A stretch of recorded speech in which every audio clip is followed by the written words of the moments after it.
on the second ride. Right flat spin into the cartwheel. Beautiful use of the paddle blade there to pull himself back up. Notice as he pulls that rotation, if he doesn't quite stick it, big bouncing front loop. Great job.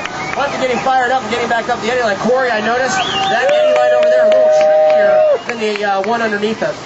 That's right, that one, it's got a much more drastic current coming out of it. This one's a lot easier, nice and smooth going out into the feature. It has 15 seconds left in its ride.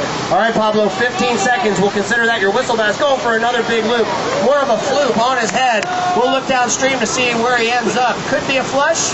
Looks like he's made it. We'll see if he's digging his way back up. He is. Corey, this guy is charging it. And that is going to do it for number 151, Pablo McCandless. Throwing some extra tricks in there. Yep, they don't only throw down at the holes, they run big drops, they do everything big.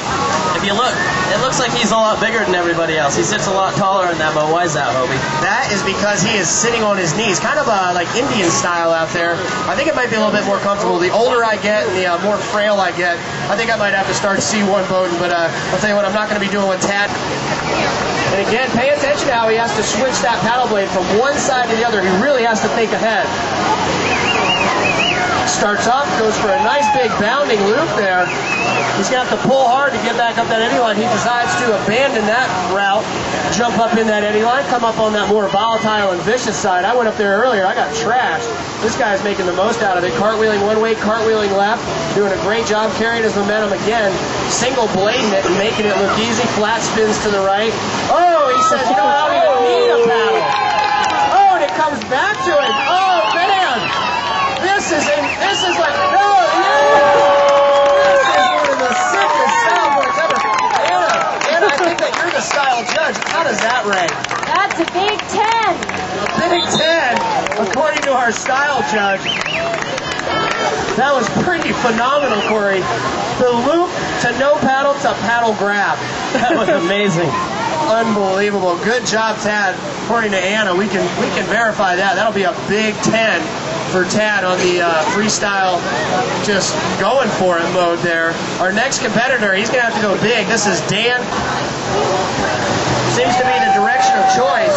Coming into a side surf. You know, back in the day, for many years, they called this type of freestyle kayaking, they called it rodeo, because it was a lot like getting on the back of a wild horse and trying to hold on or a bull. But now, with the advantages of these new freestyle kayaks and these whitewater parks, it's more of a kayak freestyle, just like going out there and doing some kind of freestyle skateboarding or surfing.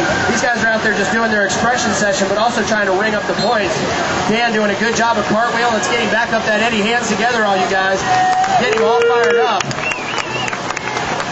Well, these competitors doing a fantastic job of really getting out there and impressing the judges. Got just a few seconds left for Dan Cook, and that's going to do it.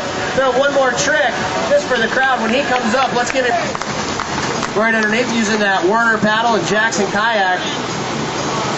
Andy's ready. Andy, we're ready for you. Judges are ready. Crowd, he's all fired up to throw some tricks. Goes for the right-handed cartwheel into the swirlogram. Looks like the old rocks and water got him. We'll see if he can get himself upright. This is the tough spot right here. He is digging. He is digging. Oh! And he got flushed, Corey. That is going to do it.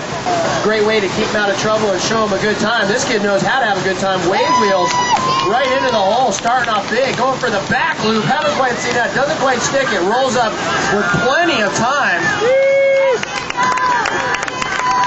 Crowd seems to appreciate his efforts as Daniel powers back up, taking some strokes, pulling himself back into the foam pile, setting up for another big front loop. He buries that one convincingly.